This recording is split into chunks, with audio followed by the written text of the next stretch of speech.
Circus में हाथी football खेलता है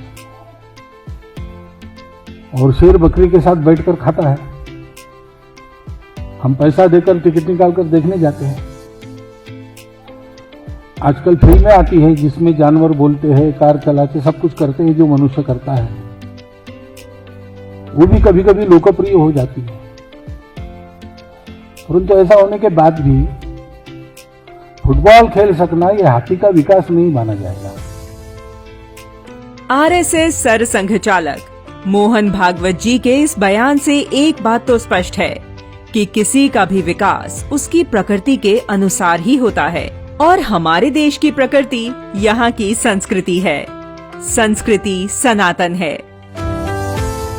तो यदि हम पाश्चात्य संस्कृति को अपनाकर अपने देश का विकास करना चाहेंगे तो क्या यह संभव है?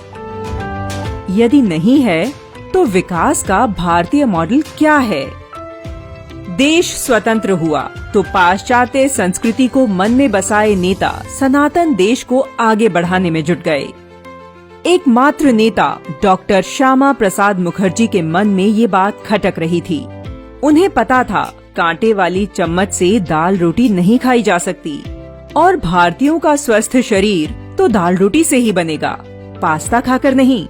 उन्होंने पंडित दीनदयाल जी से बात की और पूछा, विकास का भारतीय मॉडल क्या होना चाहिए?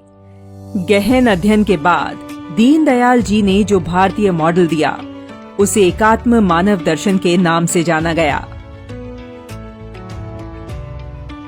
एकात्म मानव दर्शन में विशेष रूप से इन 3 शब्दों में व्यष्टि से समष्टि की यात्रा व्यक्त होती है, स्वार्थ से परमार्थ की यात्रा का मार्ग स्पष्ट होता है और मैं नहीं तू ही का संकल्प भी सिद्ध होता है।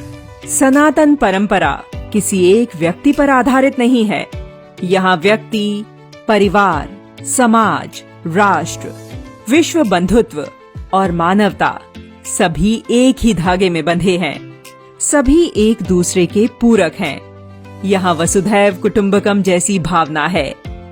अब देश की संस्कृति 1-2 दिनों में तो बनती नहीं। उस देश के अस्तित्व के प्रारंभ से आज तक जिन जिन अनुभवों में से जो वो गया है, उन अनुभवों को अपने स्वभाव के आधार पर उसने जिस प्रकार देखा है, जिस प्रकार उनकी प्रतिक्रिया दी है, उसके आधार पर उसके जनमानस की संस्कृति बनती है। जबकि पाश्चात्य संस्कृति में एकांकी भाव है, सभी इकाइयों को जोड़ने वाली आंतरिक कड़ी का अभाव है। जब अलग अलग भावना वाले 2 लोग एक परिवार के रूप में मिलते हैं तो दोनों अपने अधिकारों के लिए लड़ने लगते हैं, जिससे विखंडन की स्थिति उत्पन्न होती है, जो एकल परिवार के रूप में हमारे समाज में फैल चुकी है। वहीं भारतीय संस्कृति में सामाजिक भाव है। समाज की उन्नति के बिना व्यक्ति का विकास असंभव है। यदि कुछ व्यक्ति समाज में उन्नत हो भी जाएं, तो उससे समाज को क्या लाभ होगा? कोरोना वायरस ने इसे और भी स्पष्ट कर दिया।